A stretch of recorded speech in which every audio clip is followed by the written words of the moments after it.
Good evening, everyone, and welcome to another episode of Triple Threat Comics YouTube channel. I'm your host, Ian Miller. Tonight, we welcome back comic creator Todd Rayner. Todd, welcome back to the show. Oh, thanks for having me. It's always a pleasure. Absolutely. Oh, that's weird. That's weird. Thank you. Sorry about that, folks. I don't know what the hell that was, but stuff happens. A lot of feedback. Anyway, we're here with Todd tonight to discuss the second issue release of Luke Bloody Tooth, but it's actually issues 1 and 2 hmm on Kickstarter, and this is the pre-launch. Yeah, yeah. So this is basically the continuation. We've talked plenty of times of the stories I tell. This is to catch up those that haven't really uh, been aware of what's going on. Luke is third part of the trilogy. It's Luke's story. He is one of the three main characters in my universe, and this is a story. It's a supernatural horror story. It's black and white. It's my kind of throwback to old school horror. And issue two is really the more revealing type of issue where we start to understand like what the vampires are, what their motives are. The fairies kind of sit Luke down and give him a glass of wine and say, "Hey, this is what's going on." And so there's, for me, it's a balancing act with I think a lot of writers, even artists, to tell a story. For me, with the words, I'm working with Christian, the artist. He kind of has a way to balance the story with action, and I try to tell a story that has a good story to it. Right, there's a little bit of substance or a lot of substance at times, but then also balance action, balance. If I'm going to slow it down a little bit to tell the story, make sure that there's something interesting going on. So that's really what I'm trying to do. And issue two is it's looking great. Really like the way it's going, and yeah, hopefully we'll have another successful Kickstarter.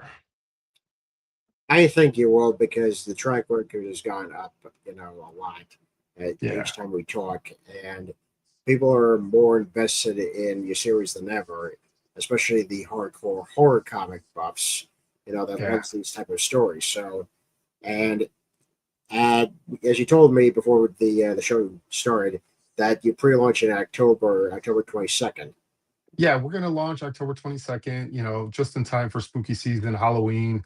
I'll be Yeah. at a show in Tacoma, Washington, middle of November. So I'll be there to kind of support the Kickstarter and talk to fans about the Kickstarter. I'll have issue one of Luke, so they can pick that up, read it, see if they like it, then they can back the Kickstarter.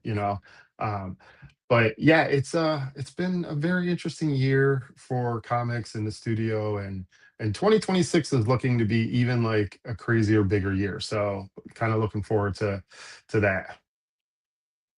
Well, that's the thing, it should be, bigger and better, because again, you're delivering the goods. And Mhm. would you say that, with each issue, you want to make it sure that it's bigger, better storytelling, bigger and better art?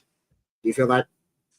I feel mostly that. Yeah, I would agree with most of that. I think I don't try to do something, for the sake of it being bigger, better. Yeah. For me, I when I first wrote Ice Pick, I realized after talking with some fans, people that read the book, they're like, oh, there might have been a hole here or there, or I kind of had to go back and reread some sections. And, so that made me really think I care about the craft. I care about Yeah. whatever my craft is. If it's art, I know I'm not perfect. I'm not like the top tier artist, but I care that I'm true to what I can do that day. I always try to do my best at any given moment. And that's the same with writing, inking, coloring, lettering. I mean, everything, any part of the publication that I do, even promotions, we tend to misspell words or, errors kind of do happen, unfortunately. We try to Yeah. limit that, but I really try to tell a good story, just something, kind of a funny story. I talked about my wife before, and she's one of those super supporter backers. She really allows me to just to kind of have fun with this, and if this is what I want to do in my passion, like go do it. Right? Don't make us broke, but go do it.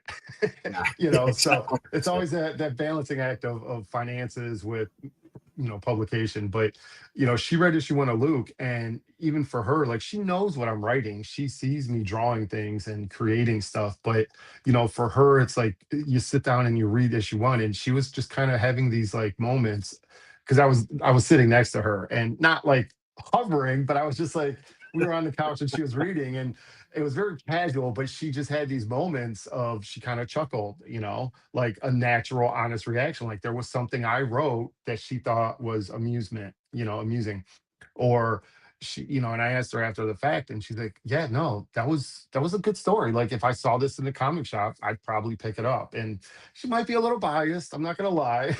She might want to just support her husband, but she's a very honest person, and that keeps me really on the kind of narrow path as a creator. Yeah, We're all critical to some degree, right? There's things that we prefer. Maybe we're not critical, but we prefer. I prefer an art style. I prefer a writing style when I'm reading comics. I yeah, gravitate towards certain types of books and even characters. But then when I see the book, let's just say X-Men, for instance, you'll see an X-Men book, and I'll pick it up at a comic shop and I'm just like, that art isn't really, it's not really hitting me, right? So I don't buy it, right? Or any character, Batman, and for me, like the art's got to hit and the story. I don't know the story. I don't sit there and read comics in the comic shop, but I flip through it. And if I can follow the story through the art, then I'm like, that looks like an interesting story. I'm going to pick up that book. And I try to do that when I write. I want people to be able to follow the story through the art, but then also have that kind of icing on the cake with a really, solid story. So each issue does inherently get bigger and better, right? Because the story kind of progresses. But I yeah. just want, I want my readers to be satisfied. Like they read an issue from I'm sorry, from Dark Space Studios, and I want them to be satisfied with each issue. Like, oh, I like that issue. That told me a pretty fun story, and I can't wait for the next issue. So I really consciously try to be that way when I, you know, publish books, write books, draw books. Yeah. I think that's true for any creator at this point, because Hmm. especially when they're in the middle of their story and they're like in the second or third issue. Yeah, some things are gonna get big, in the storytelling, but also you just want to tell a good story and entertain everyone Yeah, and get potential readers to come in and you know buy this book. So yeah, yeah. it makes sense. And there's a fine line, like, um, as an artist, as a creator.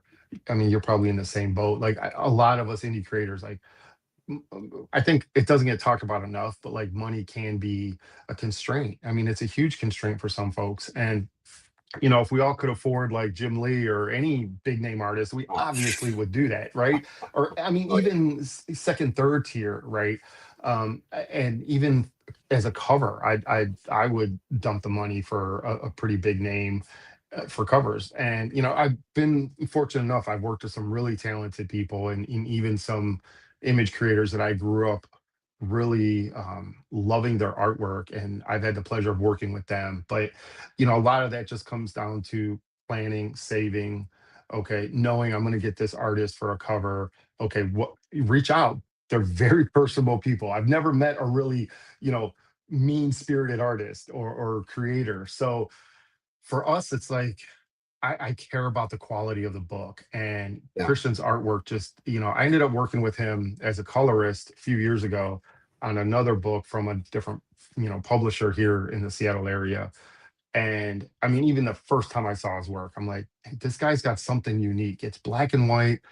It's just different. It just feels a little different. It's a little raw." And I thought, like, for a horror story, that raw kind of artwork, I don't need super polished, like slick looking artwork. I want it like gritty and kind of almost sketchy, dirty looking. And Christian just nailed it. Like, absolutely love this artwork in this book. Yeah, from what I've seen, the page and the artwork, it is pretty sick. As I said, it's like 30 days of night. Yeah, that's crazy. You mentioned that. I'll have to let Christian know. Like, that's pretty high praise, because that book, that story is fun, and it's I like it because of how vicious the vampires are. Yeah, You know, um, we're not going to talk about the twinkling vampires, but yeah, the I in my world, my vampires are vicious. And Yeah, there's a reason why they're so vicious. It's not just because they're vampires. And I also try to do that when I write, and I try to give a different approach to characters. When I did Ice Pick, if I go back to Ice Pick, actually, when it started with just creating, I was a teenager, and I'm like, I kind of grew up in a religious home, so I brought in some of that religious undertone to the writing of Ice Pick, and I had angels and demons were in that book, and it was just really me trying to like navigate like what's a cool villain and how can I approach it a little bit differently.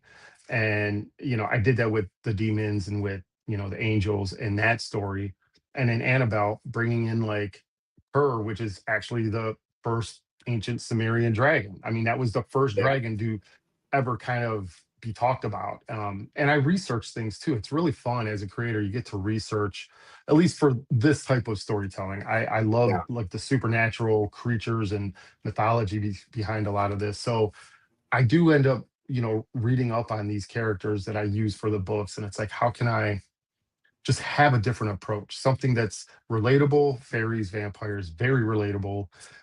Even Luke, Annabelle, and Ice Pick are all witches. They're descendants of witches in a witch coven. So how do I take that and make it kind of more digestible, more palatable, but still fun and entertaining?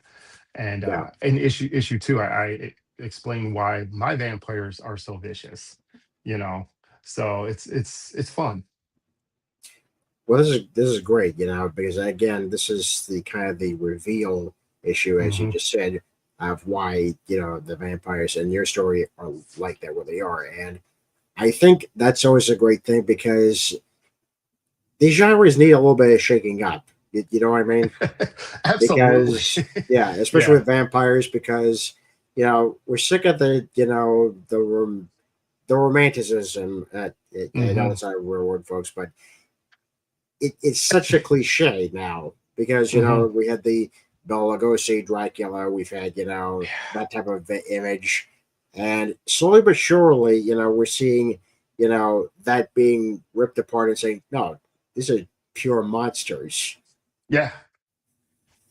And Yeah, I like that. I appreciate that. It's yeah, you're right. Like and I did for, I mean, even Ice Pick and Annabelle, like, and kind of unbashfully, I just play on a little bit of the stereotypes. Like, it's okay. I sprinkle that in. It's not like hardcore, like, oh, this is a stereotype and I'm playing on that stereotype.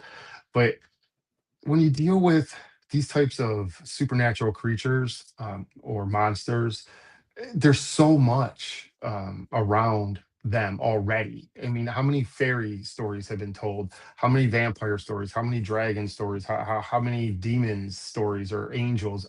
I mean, the market is flooded. We're talking like 100+ years of film, you know, eh, podcast, television, all this kind of stuff, and it's like, okay, well, that's interesting. What can I do to make mine a little different? They're still vampires. Don't get me wrong. They still got yeah, vicious teeth, and they still murder people, and they just go out and they're just terrible, kind of the scum of society. But there's a part of my story that makes them. There's just a twist. It's a little fun shoe drop of a twist, and yeah, it's those that are fans of supernatural horror. I mean, I think they really appreciate having that different perspective, that different storytelling, different, kind of approach to vampires and fairies.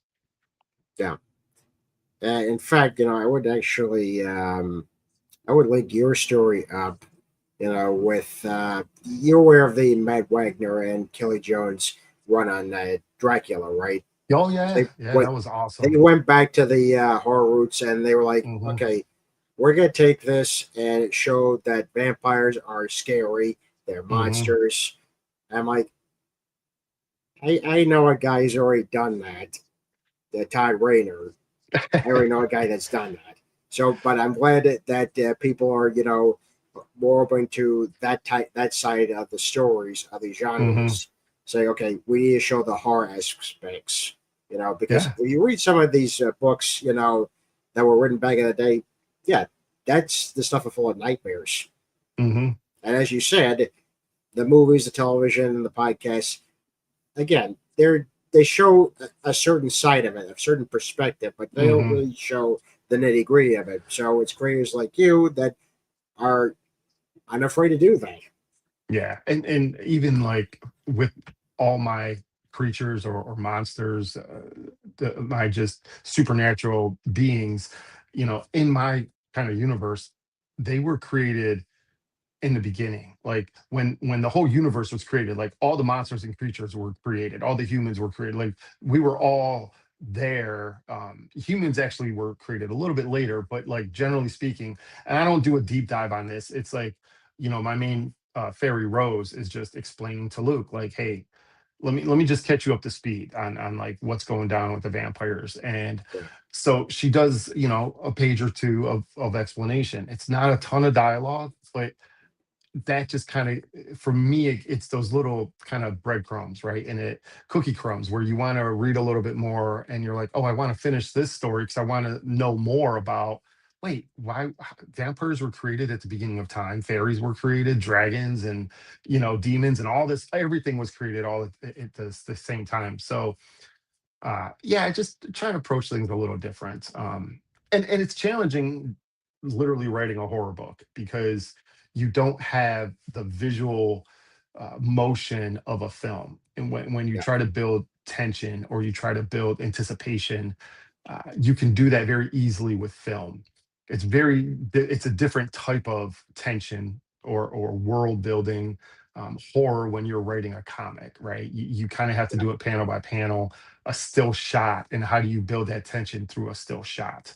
So Christian's done a really good job of, like, as I'm explaining things, because my writing process is for each panel, I give each page, I kind of give a little quick like summary, like this is what's going down. Each panel is kind of like, this is what I envision. They're walking down an alley, over the like high up shot, far shot, close shot, maybe over the shoulder, and then you're seeing like someone follow them. So you go two or three panels and you see the person getting closer and closer. So that's kind of my way to build a little bit of tension. And then the horror element, right? The blood and gore and crazy stuff that goes on. So it's just a different approach versus yeah. film, when you're writing a comic. Well, sure. Again, those are well, obviously comics are visual media as well, and so are film and all that. But it's a very different Hmm. thing altogether. But yeah, as someone who writes scripts myself, if I'm not writing, illustrating the comic, I have to make sure that the artist, knows where to go. And yeah, yeah, I do think in terms as well as close ups, medium shot, stuff like that. It's important, and it's definitely not the Marvel way. I've heard like how Marvel is very just loose about like what's going on a panel, and like that would break my brain. Like if someone gave me a script and they're like, page one is Spider-Man flying through the city and talks to Mary Jane, and then she meets her dad or something. I'm like, what? Can I need a panel breakdown. Like we need to set this up properly so that the reader understands what's going on. Yeah, Like, yeah. yeah, I get very descriptive in my script writing, especially with panels, because you're like, okay, we need to see exactly what I'm writing here. Saying, okay, so let's take what you just said for example, flying through the city. Okay, where in the city? Yeah. Are we in Midtown? Are we, What in city? Brooklyn? Yeah, yeah, Is exactly. it day or night or what? Like Yeah, there's that's the so many thing. variables. Yeah, Yeah, am being just a little OCD and detail minded. Like I I've had the two artists that I've worked with, the artist for Annabelle, Sergio, and then Christian on this. They both have said they really like reading the scripts because it helps them visualize the story, right? So you know, it doesn't take me much longer to write out a one or two sentence description of what I'm seeing, even if it's just medium shot of Annabelle talking to Ice Pick or Adam. Ice Pick's name is Adam, but like, or Luke turning, looking confused, talking to somebody. I mean, it doesn't take that much time to set that stage so the artist knows, like, okay, this is the space that these characters live in, right? They're yeah, in a living room with a couch. Okay, they're sitting on the couch and they're having this conversation. For me, like, I think there is a little bit of a benefit of being an artist and drawing my own comic book and understanding like how to set up a panel, kind of how to roughly lay out panels. And I really enjoy doing that. So I will say after Luke, even though primarily like Luke's in pre-launch, we're doing every 10 followers, I'm unlocking, kind of unlocking loosely, unlocking a page, a preview page of the issue. So fans can, Yeah. the more followers we get, the more pages they actually can see before the book is released. But I'm actually kind of going back to the roots of Ice Pick after Luke, and I'm writing, drawing, doing the whole issue myself again. And it's going to be another Ice Pick story. So we're really kind of coming back. I wanted to tell these three stories of Ice Pick, Annabelle, and Luke. And now it's like, okay, we know their stories, we know their kind of origin, their history.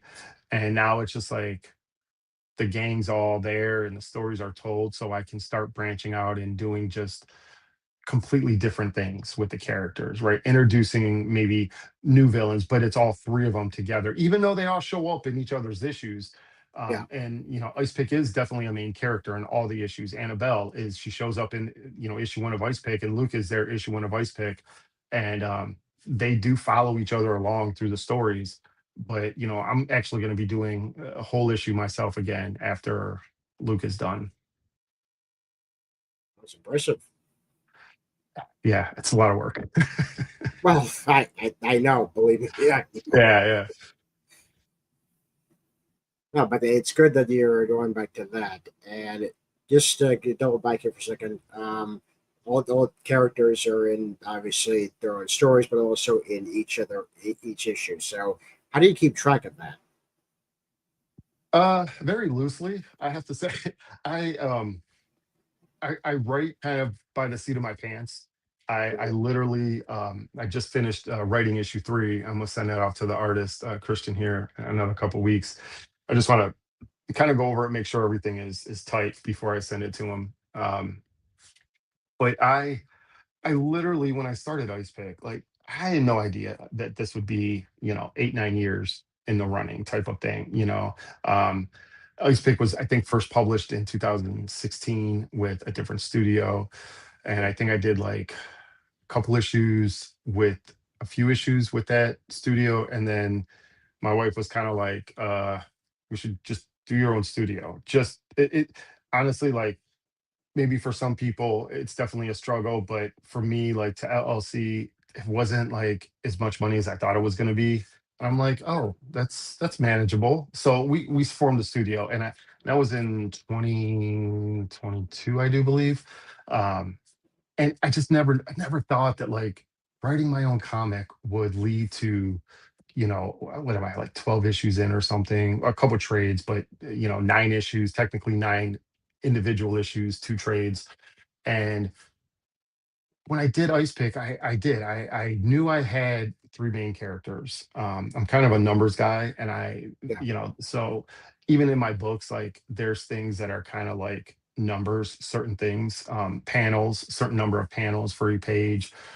If I don't like that, like if I don't like the number, I won't add or subtract a panel. I'm a little weird like that, but just was like, here's the three main characters. And once I was wrapping up, like around issue 3 or 4 of Ice Pick, I was like, I want to keep doing this. I love doing this. Yes, I did the route before I did my own creator owned stuff. I submitted my work. I sent stuff out. I actually was working with another writer, and he had like 3 or 4 different titles. We published a couple through he was the first company I actually published through, and it was phenomenal work. The stories were solid, I felt, and the artwork was really good. I was doing all the colors and lettering, and we submitted stuff to Diamond years ago. I mean, well, this is probably 12, 14 years ago. Yeah. And one of his stories had vampires in it, and Diamond was like, that's all, that's been there, done that type of thing. And you know, I'm like, well, that's kind of unfortunate because we had 2 issues done. While we were working on the second issue, finishing it up. The other book was like an X-Men team type of book, and they had 2 issues completed.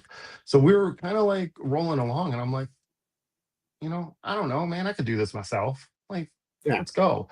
And I mean, to kind of like wrap around with your question is how do I keep track of it? It's just kind of like I write a story based on a villain. I typically will research like what's a really cool character that has like fun lore, or what. I have a Wikipedia page that lists like hundreds of creatures, and they ones that have like more information, because this is just like a list. So they'll link out to those specific creatures Wikipedia pages, and then I can kind of do a little bit of a deep dive on the character, and I'm like, what kind of talks to me? What do I connect with? What character kind of works with me?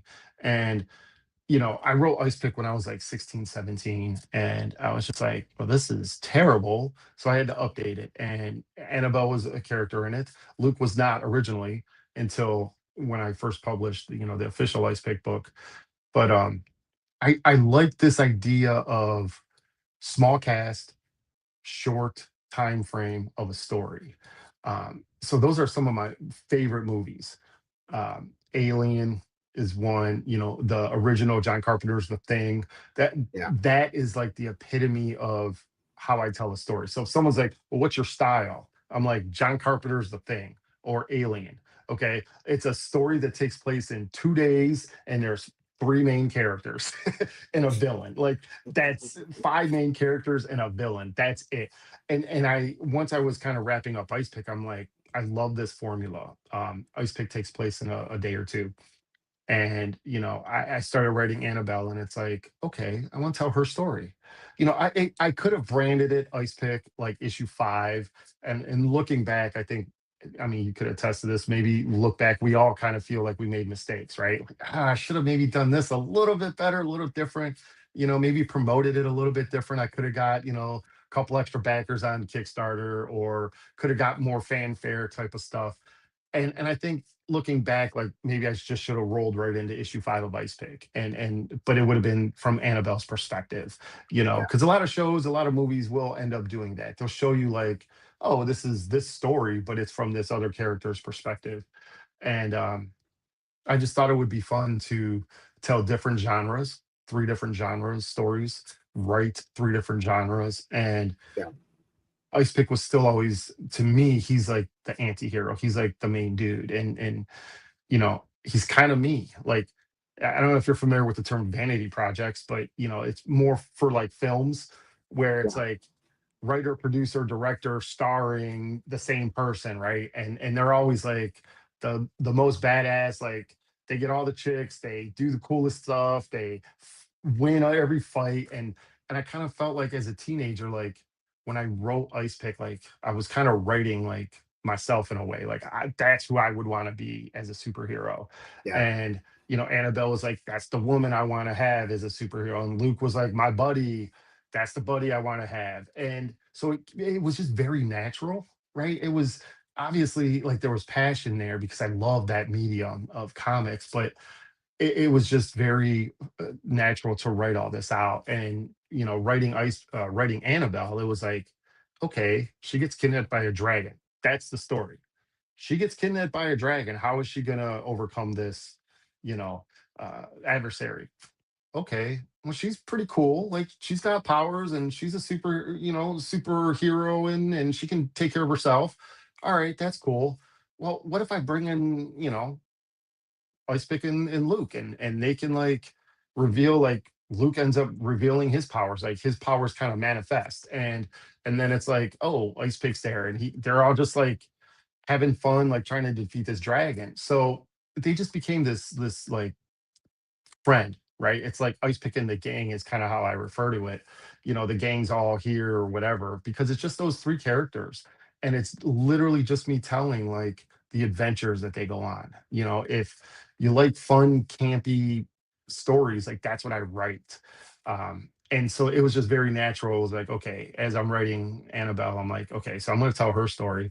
Well, I love horror. I love supernatural horror. Like, let's take a crack at writing a supernatural horror book. And that's a long answer to your question, but it just, the 3 main characters just really just are along for the ride. Like, they're just there to help support each other, to help fight the battles with each other. Um, and it just has this like camaraderie between all the characters, you know? yeah, that was the word I was looking for, camaraderie. I like that, because again, you see that somewhat, but you don't see it a lot these days in comics. Yeah. Because some of them are just kind of like loners, or they have teammates, but they don't really get along as you Yeah. think they should. Yeah. So it's What nice. one issue that comes to mind was like I want to say it was issue 4 of X-Men when Jim Lee reboot X-Men, and there's a couple panels, a couple pages where Gambit and Wolverine are playing basketball, and there's this like fun back and forth camaraderie between those two. Like they don't really like each other, but they kind of put up with each other, and they're smart, witty back to each other, right? They say the smart aleck kind of stuff, right? And Yeah, I think comics has lost some of it, at least the ones I read, right? And I right. don't know, like mainstream comics. I really don't read a whole lot of mainstream, to be honest. I like supporting indie comics, and I typically read. I mean, actually, I don't know the last time I picked up a Marvel or DC book, and it's not to say they're bad. I just Yeah, like what I see of it. It's not interesting to me, and maybe because I got older, that could totally be the whole thing. And maybe they're writing for a younger generation, the 20, 30 year olds. I am not 20 or 30 anymore, you know. Um, but I still love those late 80s, early 90s books, and even into yeah. like the 70s. I mean, so there's something timeless about those few decades of comics. And, in my opinion, I feel like the indie scene kind of has kept that spirit alive. Like whatever you're into, like the indie comic scene, there's something out there you can find. It may take you a couple tries, don't get me wrong, because there's so much out there. But Kickstarter's great. There's indie distributors that are kind of like helping the indie scene be more visible, and there's just really talented people in the indie comic scene.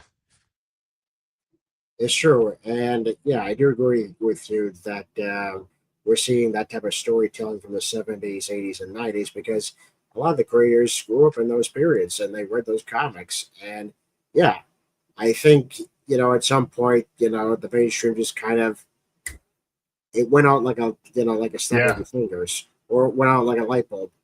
And I do agree with you. The indie creators kind of picked up, that picked the torch. torch up and just kept going because they took chances in those decades. They took chances with those characters. Oh yeah, and it, love or hate. I mean, it created readership, and again, it could just be I'm nostalgic for that. I totally would understand that.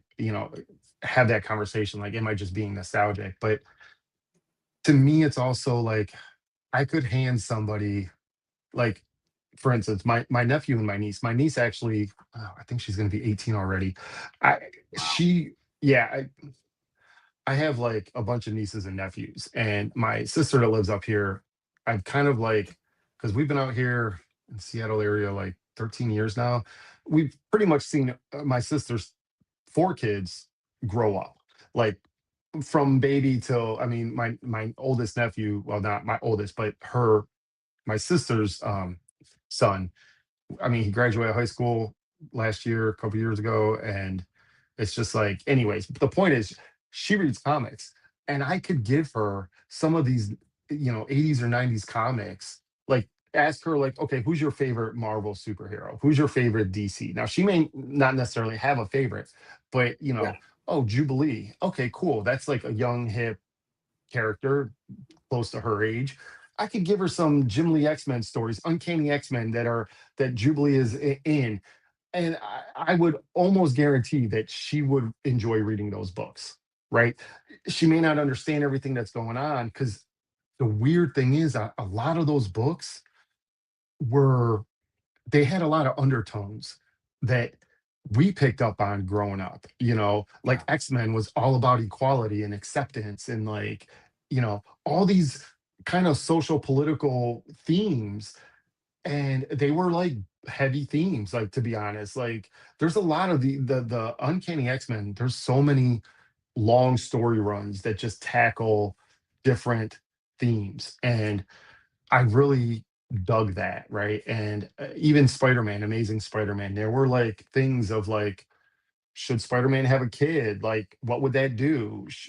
And it's just it's crazy to me to think that nowadays it just seems like they're almost like kind of grabbing for air. They don't really have a good direction of like, and to be fair, like, I mean, they've been 60 years. A lot of these characters have been around since the 50s and 60s, so Yeah, 70s. So they've had a ton of stories. And I get it. At what point are you kind of exhausted by another Incredible Hulk story or another Spider-Man story? But I mean, have we lost creativity? Is there kind of gatekeeping from those at the big two or three that are not letting a lot of the talent from the indie scene come in? And I'm not the one to say that they are or they are. I'm just, yeah, you wonder, right, when you see all this talent in the indie scene and you have these companies that, yeah, they're not pushing 10,000 books a month, 5,000 books a month, but I guarantee you pick up that story, you're going to have a fun read, you're going to see some really cool art. I mean, isn't that what it is to me? Like, that's what it's all about, a good story and fun art. yeah, Sign me up, take my money, you know.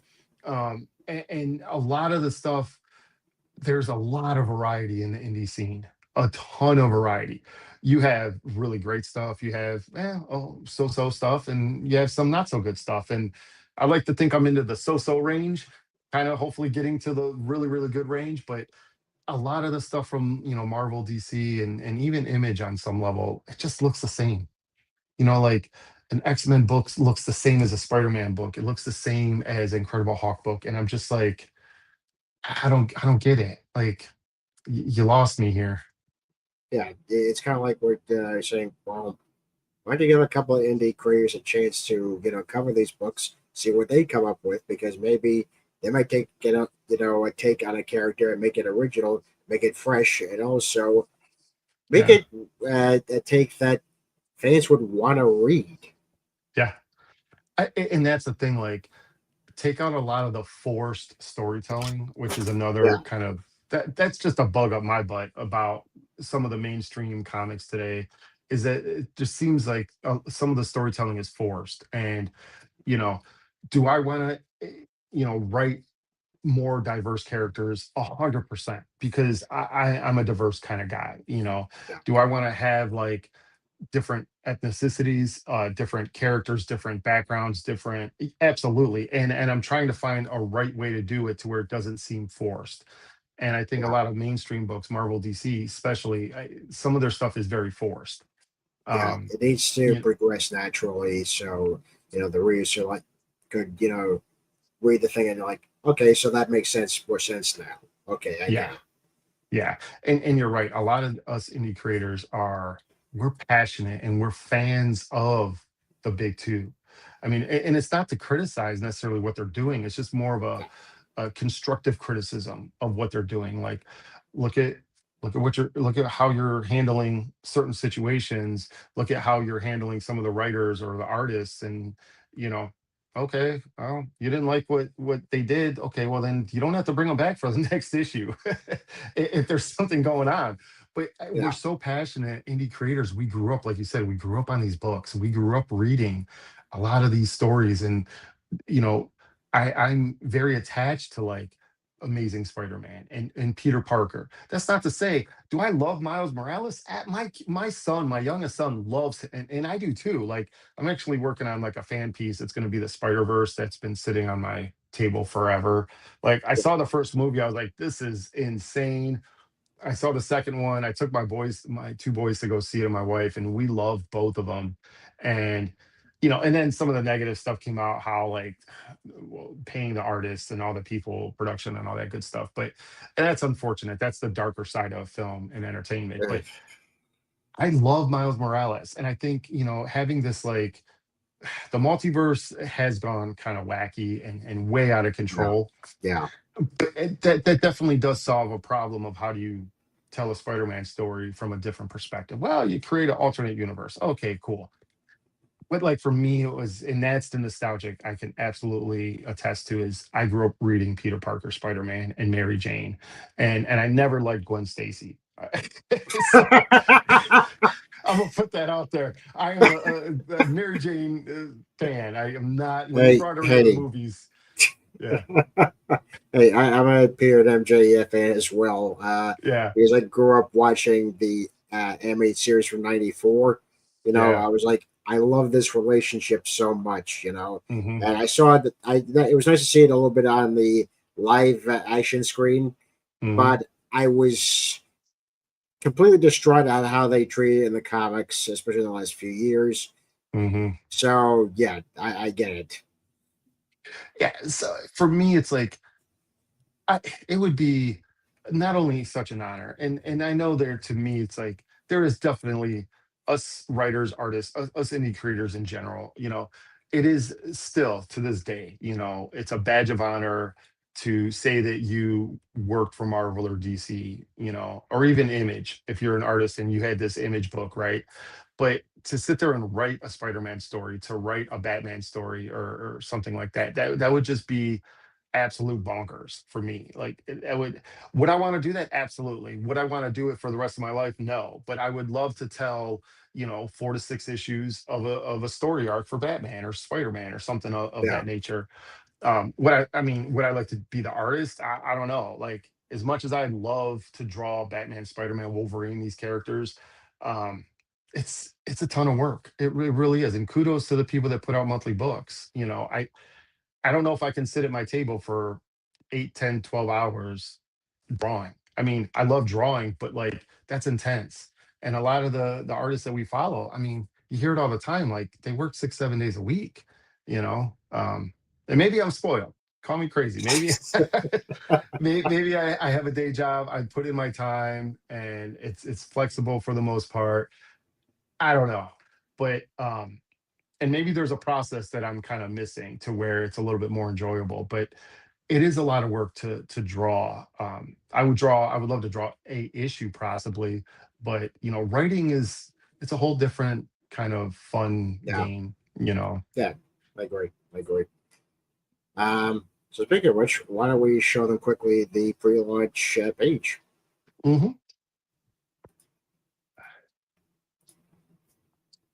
Yeah, and I do have some, I've structured this Kickstarter a little bit different than the last ones I've structured. I've been, you know, working with a couple people on, really structuring Kickstarters for success is basically what Yeah. we're trying to do. And, you know, there's a little sample of a page from issue 2. And I wanted to kind of show like some visual, this is like the interior art. Like I said, it's rough, it's gritty, it's loose, and it's still black and white, but there's a lure to it, a lure. Yeah, I really enjoy this type of artwork. And yeah, I mean, Yeah. we're hoping we'll get to 20 and then we'll unlock another page and hopefully we can get to 30 by the time it launches, or maybe 50. I don't know. Like I've been trying to promote this a lot, but social media, I mean, that's a whole nother topic of just trying to Oh, sift your way through. And when I sat down and tried to like strategically look at like how many friends I have, social friends, obviously, but like, the yeah. friends on social media and the reach that I have, and it's 3 to 4 thousand. And I mean, obviously there's people out there with way more, but how many of those fans are comic fans? How many of them are horror fans? You start to whittle down the number. But at the end of the day, like, I think a lot of people would enjoy this story. I do have a catch up tier, not the condiment, but an actual Yeah. catch up. So you can Yeah. get issue 1 and read issue 2. There's going to be, including my cover, there's going to be six covers. There's three covers. Mine's the main cover, 2 variants, and then I'm going to have each one of those 3 covers will have a virgin variant, and so that'll be 6 covers. We're just doing some different things. I have the original art from issue 2 that I'm or issue 1. I think it's issue 1 or issue 2. I'm putting up like the original art is one of the reward tiers. So any fan out there that has seen my covers, those are available for purchase. Um, and then, I do have Ice Pick, the trade paperback of Ice Pick, and the trade paperback of Annabelle. they are not required reading for this story. And I make it pretty clear to like readers, like, hey, if you just want to read a fun supernatural, like not necessarily fun, haha, but like an enjoyable supernatural horror story, pick up Luke, because I think you're probably going to enjoy it. And you don't have to read Ice Pick. You don't have to read Annabelle. This is not a, it's a loose continuation, only really because the three main characters are in all the other books. But this is a self-contained, limited four-issue miniseries story, and we're hoping for success on this one. Well, I'm going to do my best to help promote this and make sure this is a success. And I'm pretty sure your followers, and there will be more. I can predict this, that there are going to be more of them. We'll definitely want to pick these two issues up and definitely check out all these great, rewards that you have on there. So, yeah, let's make it happen. Yeah, I appreciate that. I mean, all the support. It's like we are such a close knit group.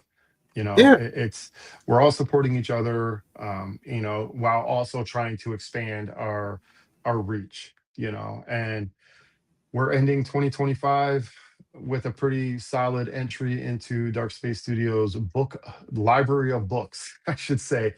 Um, it's a pretty strong entry, and we're gonna wrap up issue 3 and 4 next year. The issue I'm working on is going to be a standalone issue that will launch next year as well. And there's going to be some very big, exciting news kind of coming down the pipeline for what I'm doing with the studio and these books that I've already published. So, if you're fans of the books, there's going to be some very enticing things happening next year. Okay. Can't wait to hear that. Well, folks, you can definitely check out obviously the Prelaunch page at the link below. Make sure that you obviously hit the notify me on launch and be the next follower. And once this thing launches in October 22nd, let's make sure it's a big success. Yeah, I appreciate that. Of course. Before we go, obviously, I like to plug in my own stuff. As many of you know, that I have my own comic from Creator Comics, which is also my brand. It's Conan Hunter. I'm currently working on issues 4 and 5. I know I said there was going to be a Kickstarter this month, but I'm going to push it back to November so I can get those 2 issues done and put it into a trade paperback collection. So definitely keep an eye out for that, especially on that. And of course, I have my own store front on tpublic.com. Just type in Lily Ian merch in the search engine, and you can find my storefront where I have all these lovely designs and t-shirts, hats, coffee mugs, pillow covers. That's just Halloween's coming up. We have Little Ian Halloween Survival, which is the more recent one that I put up. I'm going to put up more, obviously, when I have the time, when I'm not working on my book. So keep an eye for that. And I also have a Patreon page. And this is it. Yeah, currently I have a couple of things I've already recorded. One was the reaction for the first 2 episodes of the Fantastic Four animated series. So you can check that out. And of course, don't forget to check out my movie rewatch reaction to Batman 89 with Carl Newman, the movement double for Michael Keaton, with guest John Jackson Miller, the author of Batman Resurrection. And keep an eye out for a couple of the lists I'm going to be, posting on what movies I'm going to be seeing next. So yeah, if you want to see the unedited version of these reactions, just become a member at Triple Threat Fan today at the link below. Okay. I did not know. I didn't know you had a Patreon. I'm actually joining. What? Seriously? Yeah, I had no idea. Well, yeah, I do have a Patreon page. I've been posting it like crazy. I totally like woo. So many things. Well, yeah. Yeah. And at some point, I'm going to do my gameplays on there as well. And I got a couple of games I'm going to be doing, I'm gonna be doing a Star Wars Mhm. game, Jedi Survivor. But I also want to replay one of the classics, Teenage Mutant Ninja Turtles for Turtles in Time. Oh, So dude, keep an eye out for that that. that's my love language, man. My wife and I built a little. They're like a little retro Pi. We did a Raspberry Pi and have a bunch of old school games on it. And Ninja Turtles, man. Whew. That and then the old school X-Men arcade game are like Oh choice. yes. Oh So fun. yes. Yeah. Yeah. So keep an eye out for when I'm gonna be doing those gameplays. Nice. And yeah, I think it's gonna be it for tonight. Todd, thank you again for coming on to share Luke Bloody Tooth issues 1 and 2 pre-launch, Thank you for having me. I really appreciate it. of course. And good luck with the convention in November. I know you got Yeah. knocking to do. Thanks. Yeah. Awesome. Okay, folks. I'm Ian Miller, and this has been Triple Threat Comics YouTube channel. Have a good night.